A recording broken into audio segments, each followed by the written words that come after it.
আসসালামু আলাইকুম। ইএমএস পাওয়ার থেকে স্বাগত। আমরা আছি আপনার সেবায় মিরপুরে। আমাদের কাছে শীট কাটিং, ব্যান্ডিং করাতে পারবেন স্বল্প খরচে এবং দক্ষ কারিগর দিয়ে। আমাদের আছে 15 বছরের অভিজ্ঞতা। এছাড়াও আমাদের কাছে পেয়ে যাবেন সকল প্রকার কেবল ট্রে এবং ডিবি, এইচডিবি, এলটি, এইচটি এবং পিএফআই সহ সকল প্রকার ইলেকট্রিক মালামাল। তাহলে আর দেরি কেন?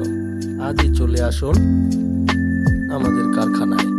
দেখে শুনে আপনার কাঙ্ক্ষিত সেবা নিন অথবা স্ক্রিনে দেখানো নম্বরে যোগাযোগ করুন। ধন্যবাদ।